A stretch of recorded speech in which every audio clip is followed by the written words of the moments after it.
The sun had barely risen over Flagstaff, yet an odd heaviness already hung in the air. A cold wind whipped between the pine trees, their branches rustling against one another as if to whisper warnings. Inside the Brown family home, everything seemed superficially normal. The soft hum of the heater, the scent of fresh brewed coffee wafting from the kitchen, kids' footsteps thumping through the house. It all changed with a white government envelope that slid under the front door. At first, nobody noticed it.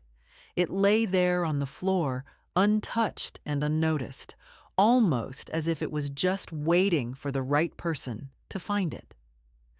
The first time Kody Brown walked past it, he didn't think much of it.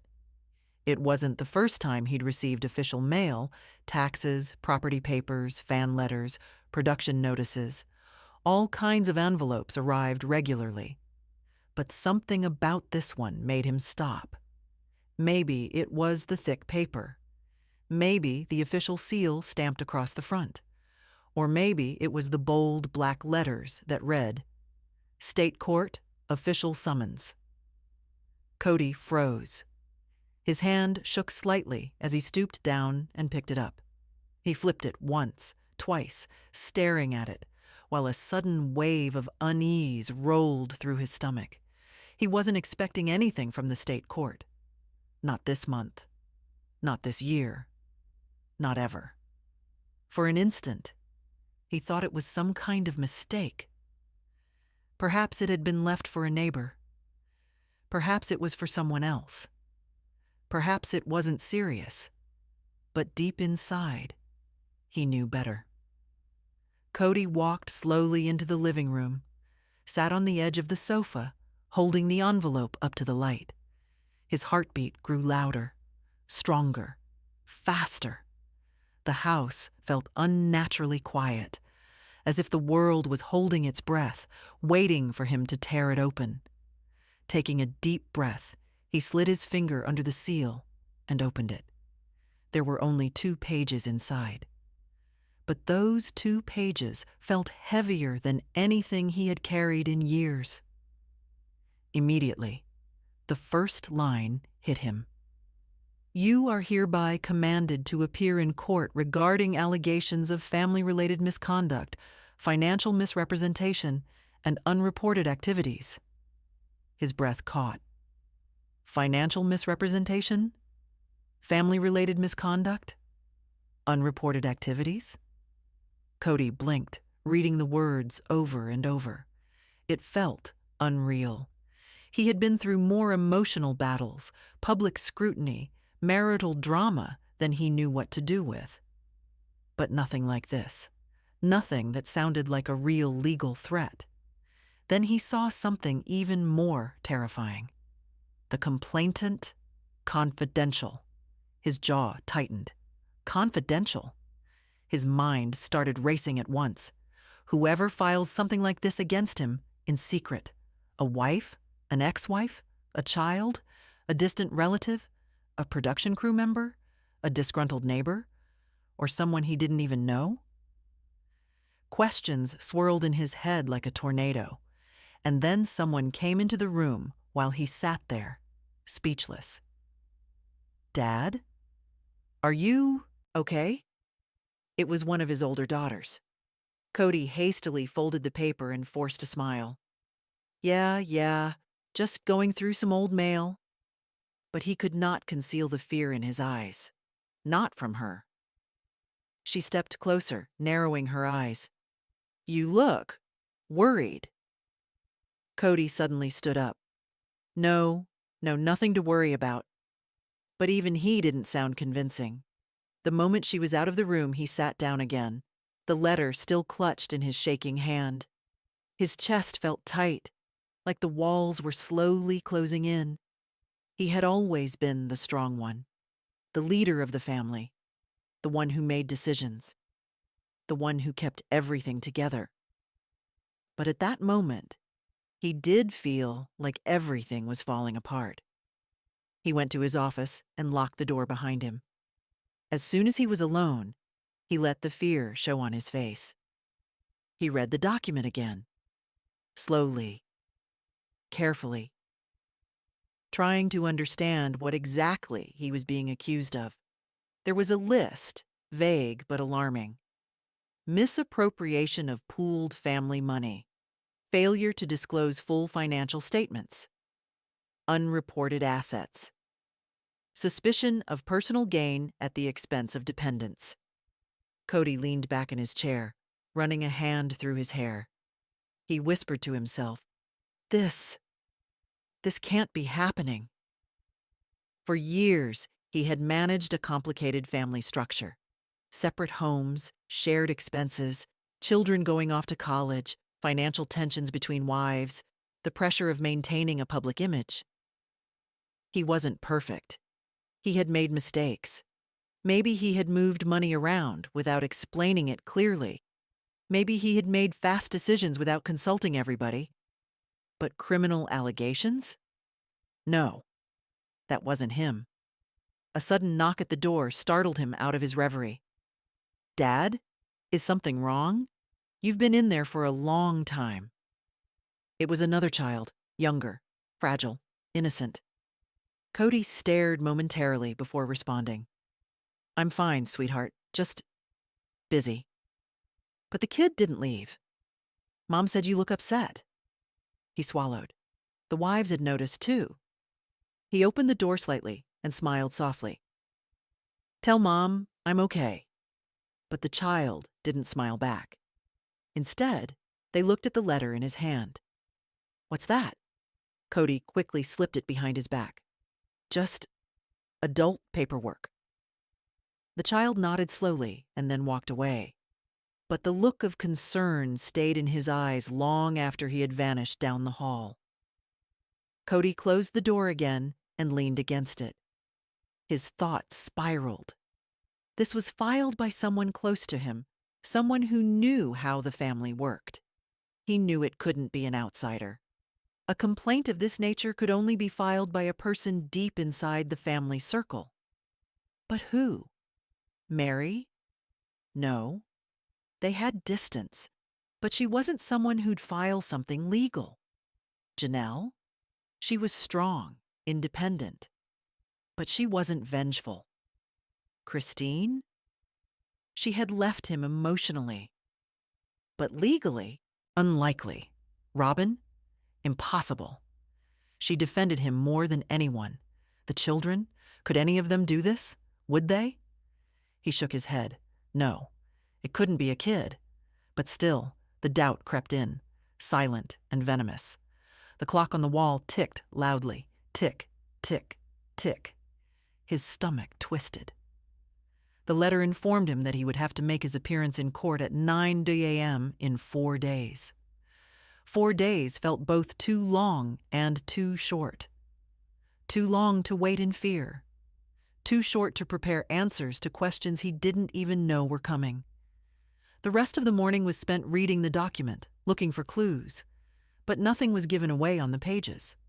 No names, no specifics, just accusations wrapped in secrecy.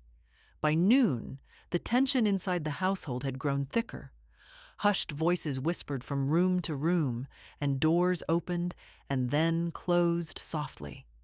Everyone could tell that something was wrong, even if they didn't know what. At lunch, Kody tried to act normal. He laughed at small jokes. He discussed college plans. He complimented dinner. But it all felt forced. One wife watched him carefully. Another avoided eye contact. Another looked hurt, as if she knew something was wrong, yet she didn't know how to approach him. Finally, Kody excused himself, citing a need for fresh air. With his hands in his pockets, he walked outside, heart pounding in his chest. The cold wind he could feel on his face stung him. He asked himself in a whisper, "Who did this to me?" But the wind didn't answer. Instead, it carried the words away, leaving silence. Kody stood and looked out at the mountains several miles away and realized something chilling. This wasn't just a legal issue. This wasn't only paperwork. This wasn't just another family argument. It was a warning.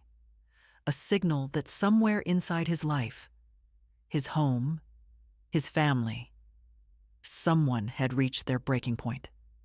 Someone had opted for the courtroom over conversation, justice, not forgiveness, exposure over silence.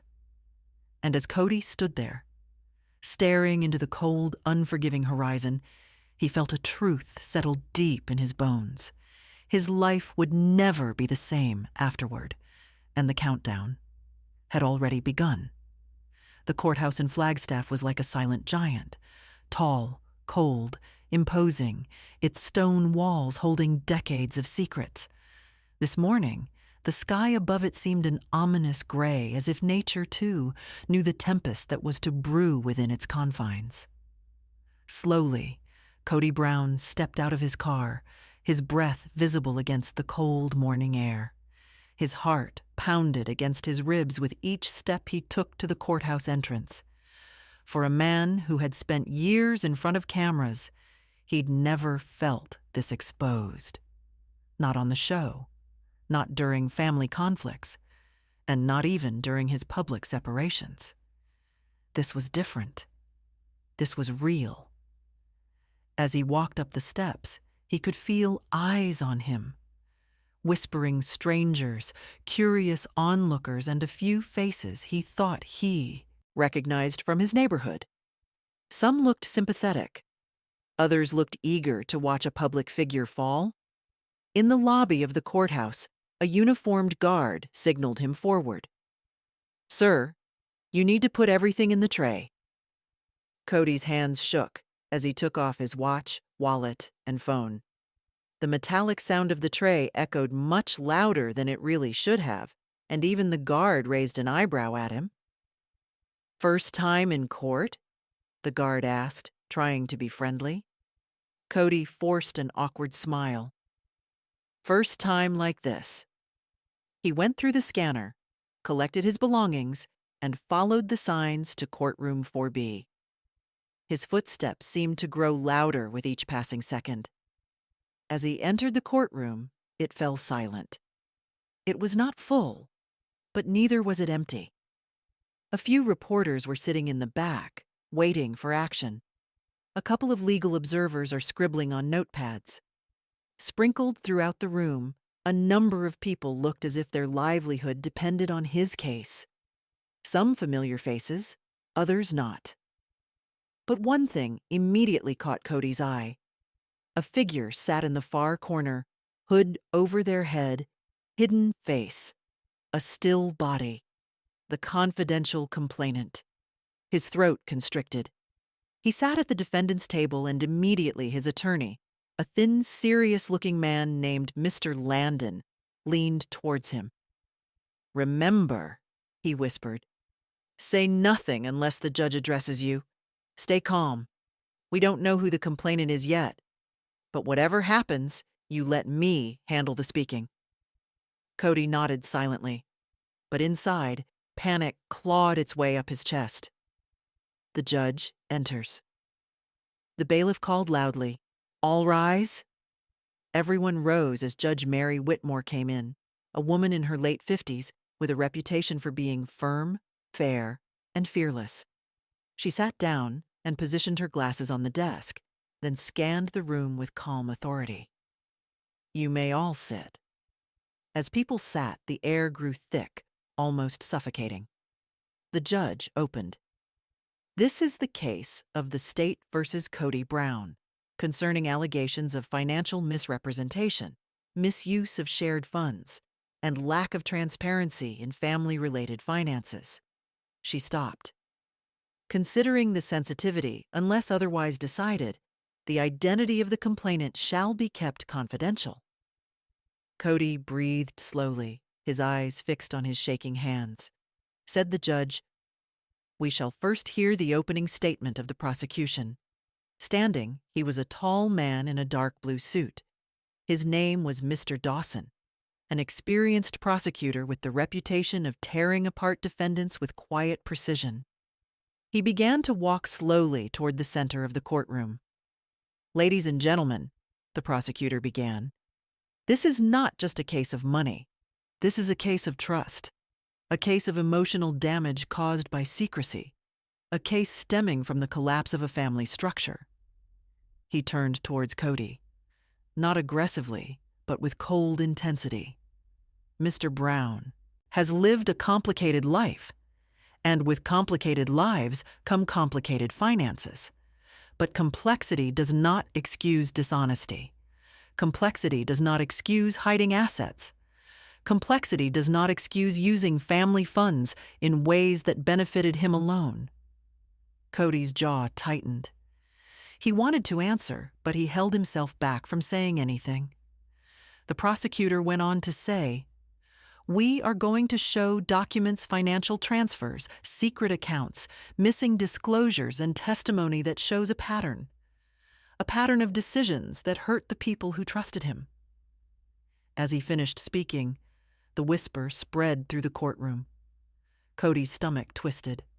His lawyer bent forward and whispered, "Don't react. They are building drama. It's part of their job." But Kody wasn't just worried. He was terrified. With a resounding thud, a folder landed on the evidence table, courtesy of the prosecutor. Inside were scanned statements, transaction logs, and financial notes. "Your Honor," he said, "these documents indicate that Mr. Brown transferred funds between family accounts without adequate disclosure. Some of the accounts were opened without the knowledge of other family members. Some expenses were recorded under misleading categories." The judge looked at Kody. "Mr. Brown, are you aware of those documents?" He swallowed hard. "Your Honor, I haven't seen those exact papers before." He smirked ever so slightly, like he expected that answer. But then he said something no one expected. "Your Honor, the complainant continues to say that Mr. Brown created false impressions of stability while really struggling financially." A gasp ran through the courtroom. Kody felt sweat prick the back of his neck. His lawyer whispered urgently, "Don't speak, don't show weakness." But how could he not?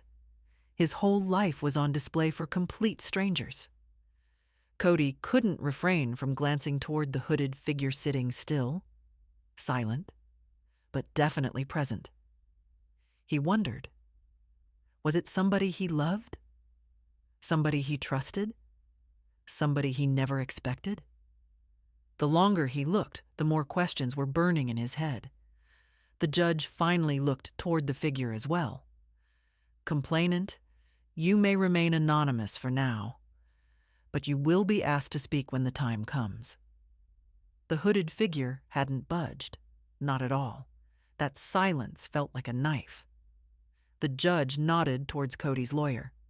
"Mr. Landon, your turn." The lawyer stood confidently. "Your Honor, the prosecution is offering assumptions, not facts. Movement of funds does not equate to illegal activity. Complexity does not equate to crime. Within a large family like the Browns, finances span across several households. What we need is context, not accusations." He flipped through several pages. Many of these transactions are ordinary. College tuitions, mortgage payments, emergency repairs, relocation costs. The prosecution is attempting to turn normal life into misconduct. The judge nodded reflectively. "Noted." Kody felt a small surge of relief, but it didn't last very long. The prosecutor shot back, "Normal life includes transparency. Transparency was not present here." Kody's fists clenched under the table. His breathing felt tight. He could feel his heart racing. Did he have something to hide? Not on purpose, not out of malice, but had he been entirely forthcoming? The doubt sliced him deeply. The judge's direct question. The judge leaned forward. "Mr. Brown," she said calmly, "in your family dynamic, do you handle the finances completely alone?" Kody hesitated. His lawyer nodded subtly for him to respond. "Your Honor, yes, most of them. I did a lot of the financial decisions. It was a big load to carry. Sometimes I made fast decisions. Sometimes I didn't explain things very well. The judge studied him a moment longer. So, you agree that some financial choices were made without informing all family members? Kody swallowed hard. Yes, that is true. Whispers rumbled through the room. The prosecutor smiled slightly. The smile of a man who believed he had just won a key point. A surprising request. The prosecutor stepped forward once more. Your Honor, as the case is of an emotional nature, the complainant has requested to speak. Kody froze. The judge nodded. Very well. Let whoever would like to speak in complaint step forward. Identity, as always, is optional. The hooded figure slowly rose to their feet. Kody's breath caught in his throat. Every second was like an hour as the figure walked toward the witness stand. Footsteps slow, heavy, and purposeful. They didn't remove the hood. They simply sat down, their face still hidden. The courtroom held its collective breath. The judge asked gently, Do you wish to reveal your identity at this time? A silence. Then a soft, shaking voice, distorted with emotion, whispered, Not yet. But the voice. Kody knew it. His heart dropped. His lawyer noticed his reaction. Do you know them? He whispered. Kody didn't answer, because he wasn't sure, because he didn't want to believe what his heart was telling him. The judge nodded. Continue your testimony. The figure took a deep breath, and then said something that sent the whole courtroom into a shocked silence. Your Honor, I filed this complaint because I needed the truth to come out, because the person sitting at that table. A shaking finger was pointed directly at Kody. Hurt us more than he ever realized. Kody felt the color drain out of his face, because now he knew precisely whose voice that was. But the reveal was coming, not yet, but soon, and the truth was going to destroy him. The courtroom felt colder than before, as if every inch of the room froze in disbelief the moment that hooded figure spoke. A heavy tension hung in the air, but beneath that tension was something deeper, painful, and very personal. Kody Brown stared at the hooded figure as his heartbeat thundered in his ears. He didn't want to believe what his heart already knew. He didn't want to accept that the familiar tremble in that voice belonged to someone he had once held in his arms, someone he had promised to protect, someone he believed would never stand against him. But the truth was right there on the witness stand. Judge Whitmore regarded the hooded figure calmly. She replied, You may proceed. The figure inhaled shakily. Then, with trembling fingers, they reached up, grasped the edge of the hood, and pulled it slowly back. A collective gasp swept through the courtroom. Even the prosecutor blinked in surprise. The reporters leaned forward. Kody's attorney stopped mid-sentence. And Kody's whole world came crashing down. Because sitting there, with red, tear-stained eyes, was one of his own daughters. A daughter who once ran to him for comfort. A daughter who had trusted him without question. A daughter who now sat in court, accusing him. His breath caught painfully in his throat. No, he whispered, hardly audible. Not you. Please, not you. But she didn't look away. Her eyes met his, soft and broken, yet determined. This wasn't revenge. This wasn't hatred. This was heartbreak wrapped in courage. The daughter speaks. She had wiped away her tears and taken a shaky breath before speaking. Your Honor, I didn't file this complaint to embarrass my dad. I didn't want to hurt him. I just wanted the truth to stop being avoided.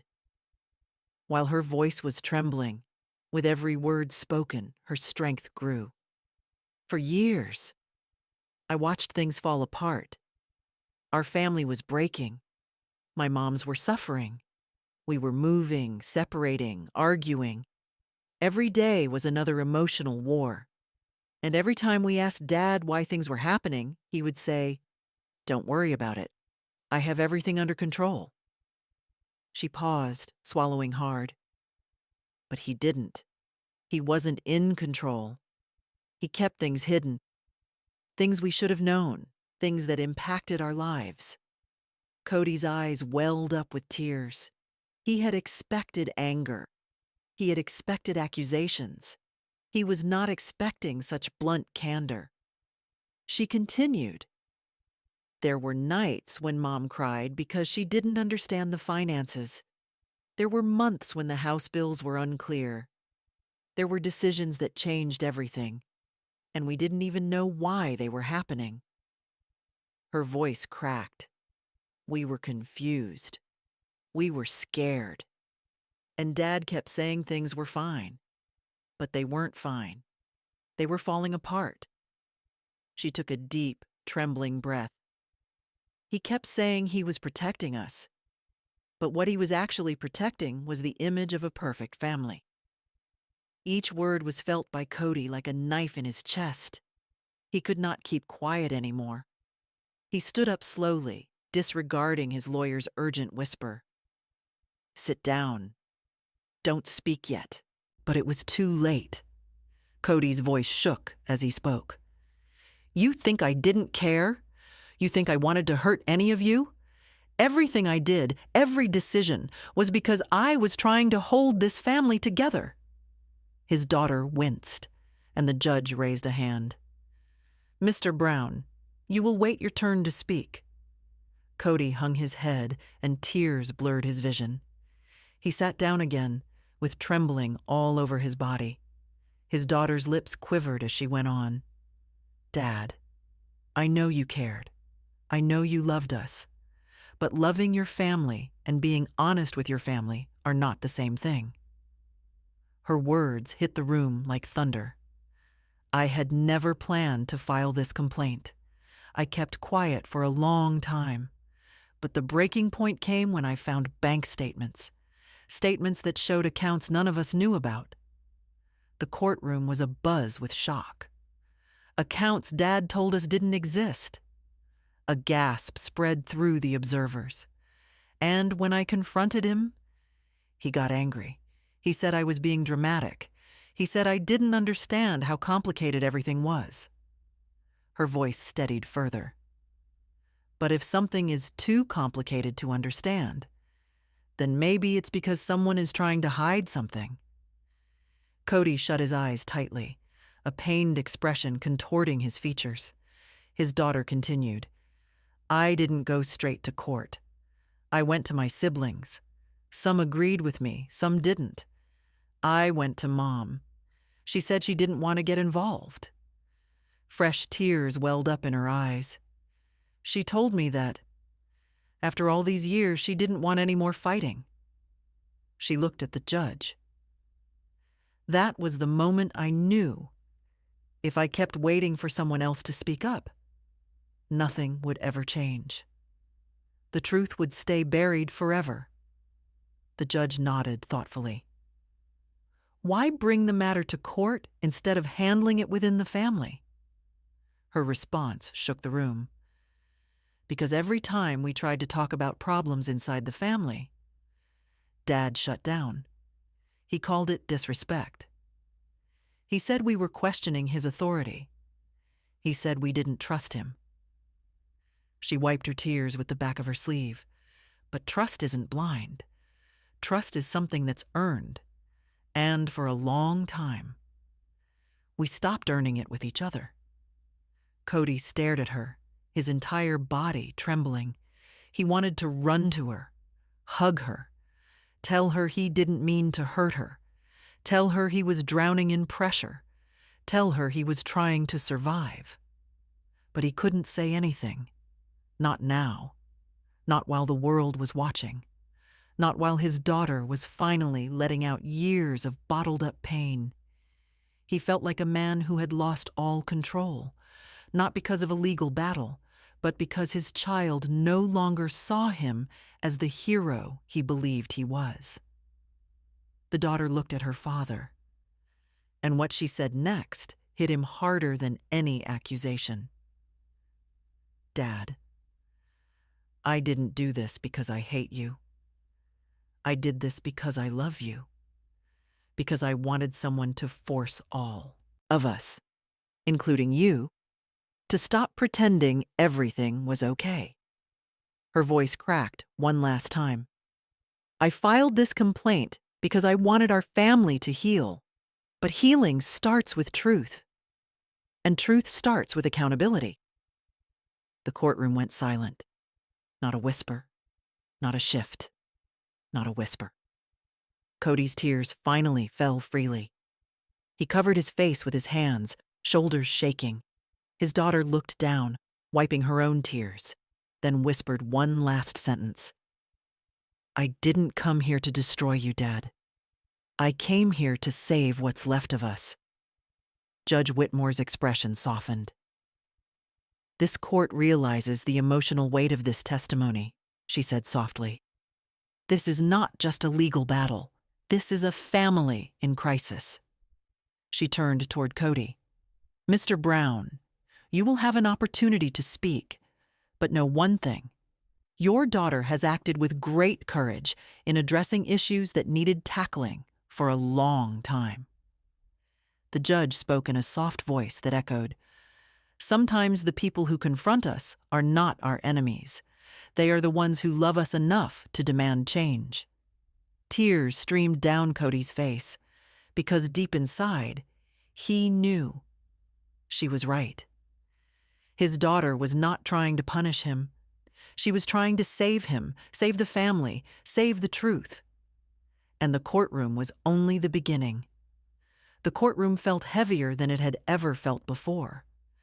After the explosive testimony from Kody's daughter, no one moved, no one whispered. No one even dared to shift in their seat. It felt as though the whole world had paused, waiting, listening, breathing in the tension that was now filled in every corner of the room. Judge Whitmore looked down at her papers, flipping through each page slowly, carefully, almost painfully. She wasn't just reading legal notes. She was trying to understand the story behind them. A family in collapse, a father under pressure, a daughter pushed to the edge, finances tangled like knots no one could untie, a home broken long before the case ever reached her courtroom.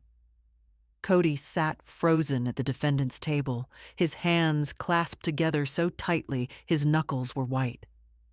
His eyes were fixed on the judge, but his mind wasn't in the courtroom anymore. It was in the moments he had missed, the tears he hadn't seen, the confusion he had brushed aside, the silent suffering of a family that once looked so strong from the outside, but was crumbling on the inside. His daughter sat in the witness stand, hood off now, face exposed, emotions raw. She had wiped her tears, but her eyes were still red and swollen. She wasn't angry anymore. She wasn't even scared. She was just tired, tired of secrets, tired of pretending, tired of carrying the emotional weight of a broken family. The judge finally set the papers down and leaned back in her chair. "Before the court delivers its ruling," she said firmly, "I want both sides to understand something." The room went silent. Not even a breath. This is not a trial about criminal wrongdoing. This case is born out of emotional collapse, breakdown of communication, and years of silence. She turned to gaze at Kody's daughter. "You, young lady, have shown bravery that many adults cannot muster. It isn't easy standing against someone you love, especially your own father." The daughter again lowered her eyes, fighting back tears. Then the judge turned to Kody. "And Mr. Brown, their daughter's testimony showed not a criminal, but a man overwhelmed by responsibility, who thought protection meant secrecy." Those words hit Kody harder than any accusation. Secrecy, protection, responsibility. He had always thought that they went together. But now, while he sat in this courtroom and listened to his own daughter describe how they were hurting the family, everything he thought he was doing right suddenly felt wrong. Judge Whitmore fixed her robe, took a deep breath. "We will now deliver the court's ruling." Every person in the courtroom sat forward. Reporters poised their pens. The prosecutor folded his arms, and Kody held his breath. After reviewing the evidence, the judge began. This court finds that the financial documents presented do not meet the standard required to prosecute Mr. Brown for criminal financial misconduct. A wave of whispering spread across the courtroom. Kody closed his eyes. Relief washed over him, but just for a moment, because the judge wasn't done. However, the one word that wiped relief off his face in an instant, the far-reaching and complex emotional and psychological impacts described here are multiple. This court cannot turn a blind eye to them. She folded her hands. "Mr. Brown, while you are not guilty of a crime, you are responsible for the emotional damage caused by lack of transparency and communication within your family." Kody's shoulders slumped as tears again burned in his eyes. His lawyer whispered, "Stay composed." But how could he? He was being confronted with a truth harsher than any criminal charge. The judge added, "You have made decisions on your own that affected the family as a whole. Your daughter has been showing emotional harm, confusion, and loss of trust." Kody nodded slowly, almost imperceptibly. He wasn't fighting anymore. He wasn't defending himself. He was just accepting. "The court orders the following actions," said the judge. "Mandatory family reconciliation counseling to be initiated within 2 weeks. Full financial disclosure, including the opening of all accounts for review by a certified family mediator. Monthly family communication sessions guided by a licensed professional. Written documentation of all future financial decisions that will affect any dependent family member." A stunned silence filled the courtroom. This wasn't punishment. This was correction, accountability, healing.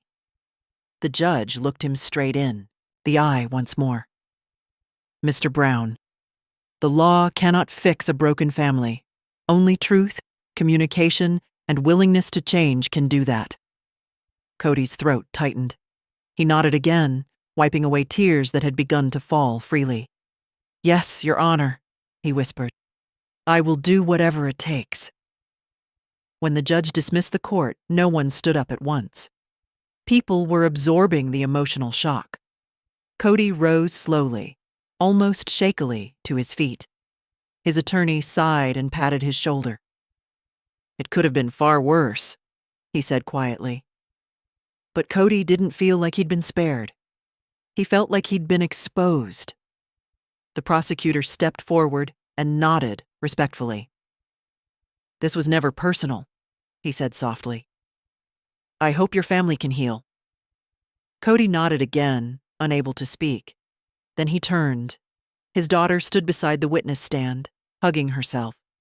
She wasn't crying anymore. She looked relieved, but also frightened of his reaction. They just stared at each other for a moment. A father, a daughter, a broken bond between them.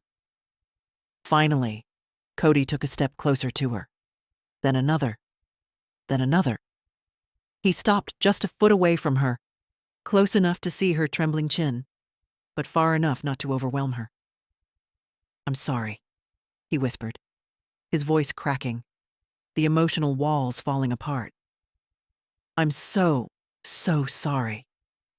His daughter's lips quivered. A tear slipped down her cheek. "I didn't want to hurt you," she said in a shaking voice. "I only wanted you to listen." Kody nodded slowly. For the first time in a long time, I am listening. And then, very gently, he opened his arms. His daughter hesitated, fear and confusion and love all fighting inside her. Then she stepped forward and hugged him. A deep, emotional, shaking embrace full of unspoken apologies, unspoken pain, and unspoken years of misunderstanding. Reporters kept quiet and only watched. The prosecutor looked away. Even the judge paused on her way out, watching with soft eyes. It wasn't just a hug. It was the beginning of something bigger. Not forgiveness, not yet, but healing. Outside the courthouse, the media swarmed like bees.